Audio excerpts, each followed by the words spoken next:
Assalamu alaikum. Inshallah, you're well, guys. So one of the things I hate most when I'm applying for jobs is the fact that I have to write a CV. It takes time to edit.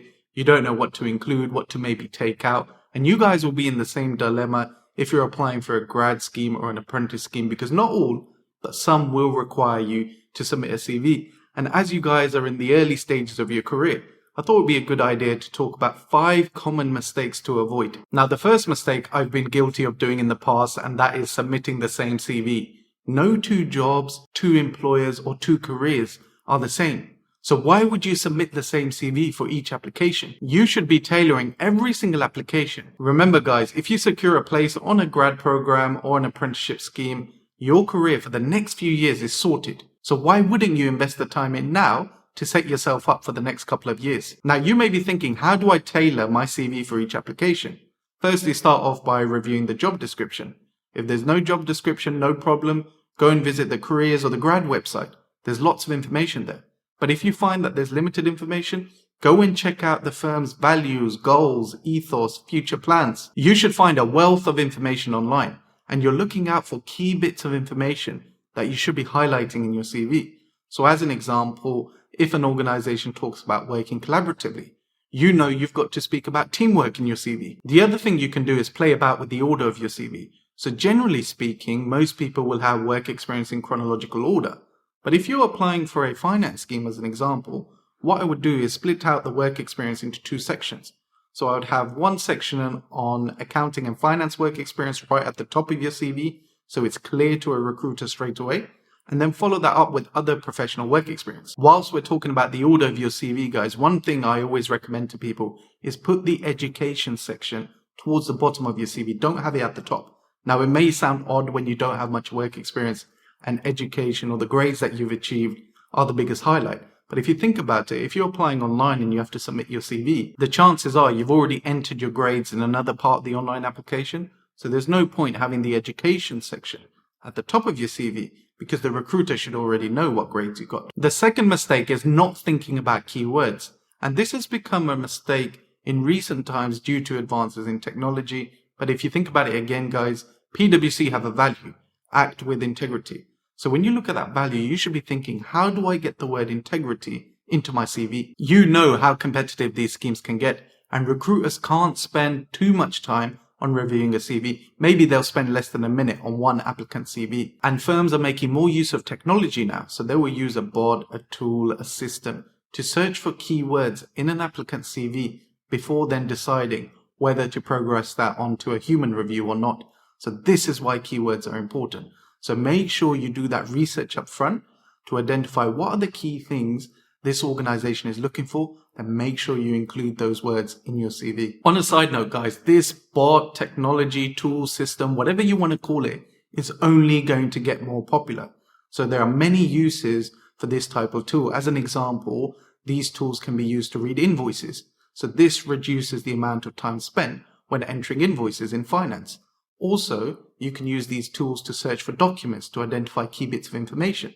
So this technology and the use of this technology is only going to increase. And one final thing I want to say around keywords, guys, which may sound obvious, is when writing your CV, always think about it from a reviewer's perspective.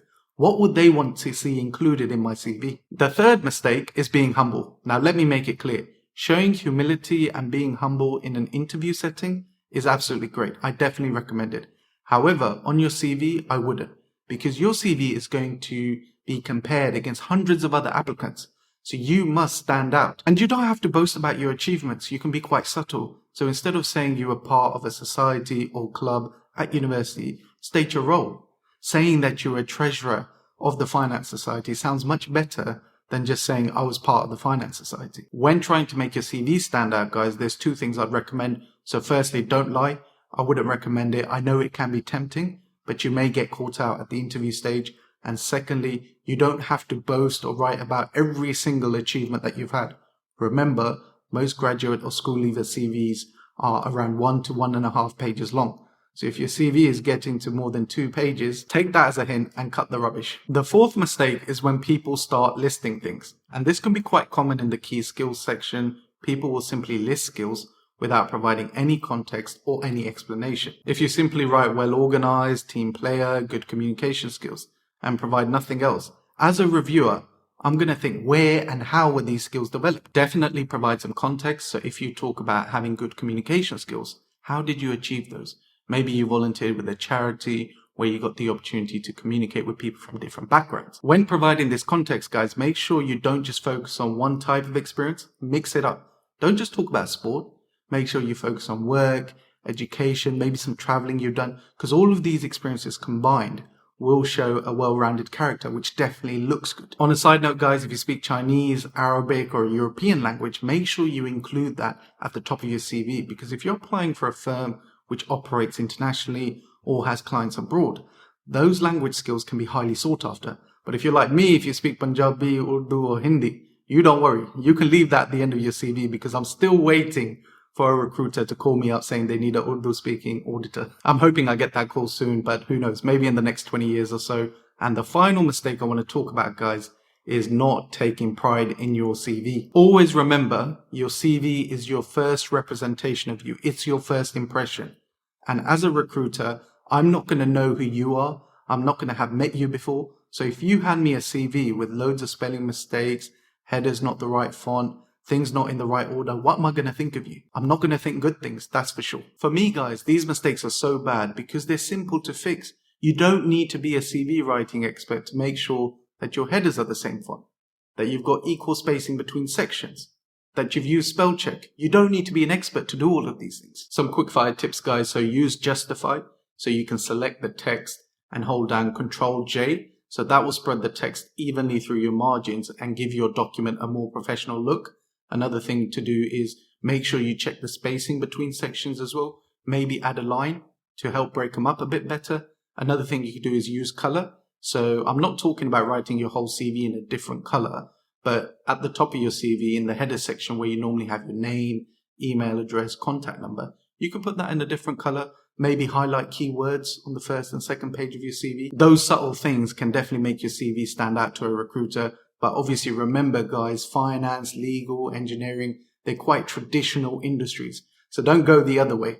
Don't go in sending a cake with your CV on it to the HR director. Those things simply look cool on LinkedIn. They're not very effective because a lot of firms will have streamlined processes, and as part of that, you have to submit your CV online. So how are you going to do that if you send it in on a cake? But inshallah, I'll leave it there, guys. As always, if you have any questions or queries, please feel free to comment below or message me on Instagram.